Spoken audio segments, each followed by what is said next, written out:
Thank you, Dr. Hord. We're going to open up just a few minutes. We are running a bit behind, but we'll take a few questions for Dr. Hord. Any questions? Okay, in the back. Yeah, I just wanted to ask you a question about talking about capitalism. With the recession, every day we're reading stories about how the recession is just destroying black institutions. The unemployment rate is so high. The 16%, the Department of Labor, it was 17% for black men in June. And even a couple of weeks ago, Jesse Jackson said that some black churches are in foreclosure, near foreclosure, because so many parishioners are unemployed.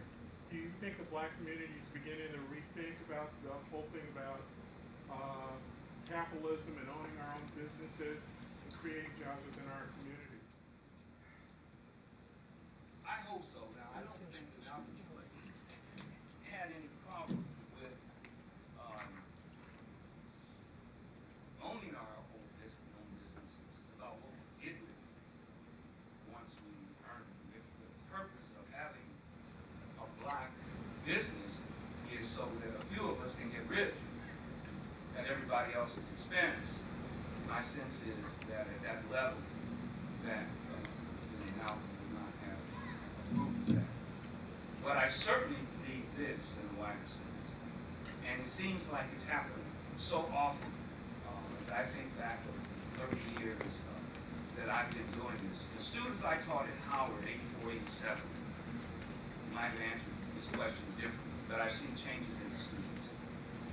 That if only for our survival, which often seems to be the best way, if not the only way, to move some middle-class blacks who believe that the millennium has come, that we need to explore the alternatives of building together, to correct some of these deficiencies. So yes, I mean, it's shattering in terms of when you read the stats. Again, Mills was talking about this morning some of the stats that are out there. But it may be that that's required. The race that we've seen in people, overt race stuff, in responding to Obama, might be a message that we really need. Because again, probably nobody in this room, but a lot of black folks outside this room were ready to venture that the millennium had come in November 2008. Without, among other things, understanding what the sister told us this morning. That she always knew that being the president wasn't shit.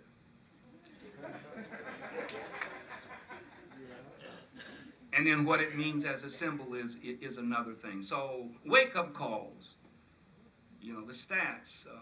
I'm close enough to Chicago that when I turn on WGN, yes.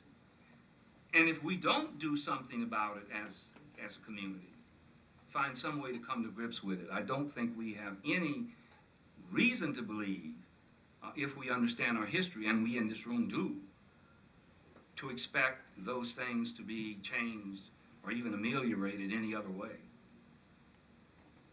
Okay, here and then first one. I can't see. Yeah, yes, when we read, the students laugh when we read, in the 4th editions, most of you know is out. And I didn't mention what Karinga had to say about that and about this and the reasons for that. But when they get to that little thing that Karinga talks about, the 3 possible solutions, and he calls one of them, I'm just using your terminology to riff for a second, cooperative economics. And students look at me, and after they get through laughing, they ask me in so many words, yeah, and in what world? You may be crazy enough to work for nothing all these years, But that ain't what we see, and we go out there with that kind of consciousness or game plan. The phrase is often, they're going to eat us alive. So yes, I would think so. I just don't know how far we are from it in terms of how we have perceived successes. Now, yes, money is not abstract.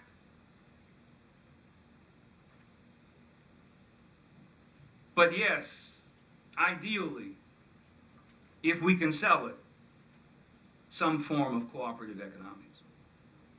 Okay, here and then all the way in the back. Professor, you mentioned at the beginning about institutions. Yes, sir. As Haki did this morning. Yes. I find it interesting that after almost 100 years, no one has said that the Negro College has made a dent, or black colleges and universities have made a dent. Now the question is, have we produced thinkers or workers out of those institutions?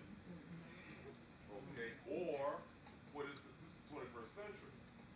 What is the purpose of them now? You see, I mean, it's good to throw out a few stars that we've created. We haven't had over 100 years in this now. Yeah. So what are we dealing with? Well, it's not a good record. And when I think about the school where I taught and the school my youngest daughter went to, I taught at Howard 84 to 87. My youngest daughter is a Spelman graduate. And so much of what I saw as a younger person at Howard, and so much of what she saw, she would say things to me like, I'm trying to find a quick way to answer your question. Daddy, I like Spelman, but I'm tired of these bougie girls who's saying, I am the 5th generation to be here.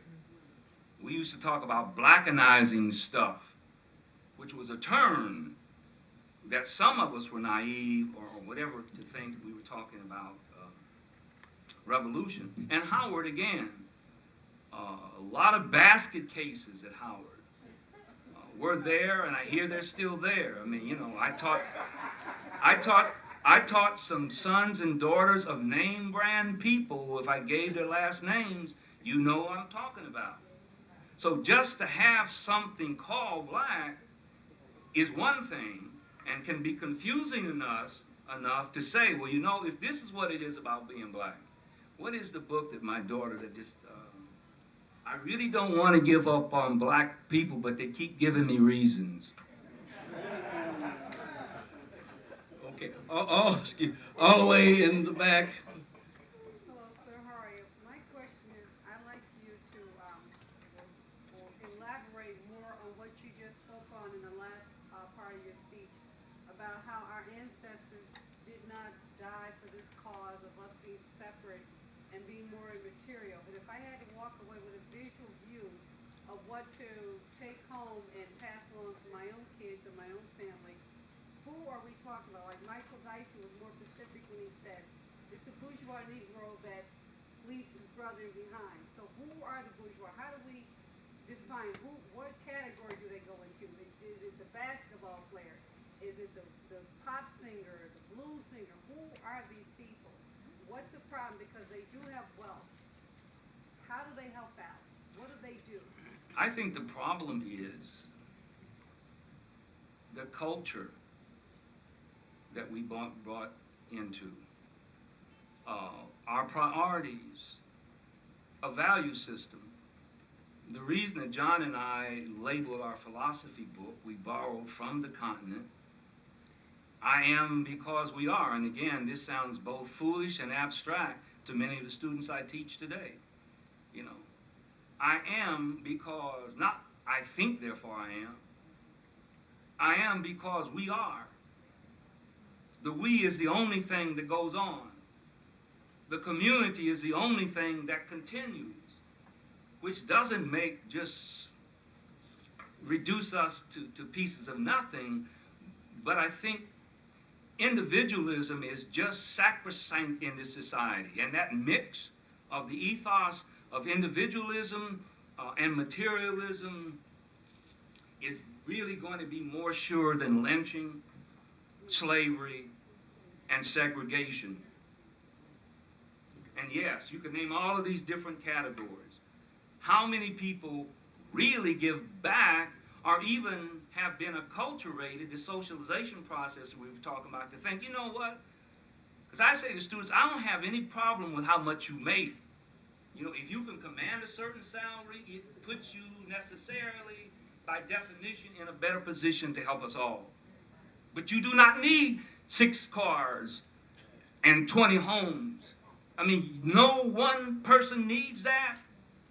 And if that becomes a measure of your success, it's pretty standard stuff in the culture when you look around at what's happened to the culture. But it's across all of these groups where people have succeeded in material terms. How to convince them otherwise, there I don't have any answers. Okay. Make it brief. We're going to have to bring this to an I end. just have a comment, and it goes back to the individualism where Corinne says that there's a vulgar individualism in our society today. And I must confess, I was a part of that subliminal message that said you had to work for the post office, you had to work for the police department, you had to join the army, or you had to be rich. And when I got to Bentley, I discovered it ran the same way as a beat-up Chevy. Yeah, no, that's real. The heater worked the same way. That's right, that's right. Yes, yes. But it cost me more money. I was enslaved by the Bentley. Yeah, And that, I was ashamed because I had to walk past people, I had to drive past people who were walking in the rain. So how do we get our community to understand that there's a complex issue here of white supremacy, privilege, and we are still being fed a subliminal message that we have been emancipated. I And think, we live Let him respond. Cause I think at this point, and this is, you know, just a philosophical statement, our best chance, maybe our only chance, but certainly our best chance, is to try to move our folks in different directions, in a more sane direction, by showing them it is in their own interest. See, that is also part and parcel of this culture. You can get somebody to do something, not if they feel good about it or they know they help somebody, but if you can demonstrate to them that it's in their own self-interest. And I think if there's any chance to get that done, I just think there are going to be increased casualties. I think we need to find the cadre of people that understand it's not only right, but this other value system that really, I think, was responsible for us being here. The best of communalism, you know, that helped us to survive some unspeakable terms during slavery and segregation. But I think at this point, they're not going to do it, my grandma would say, out of the goodness of their hearts. Let us thank Dr. Hord.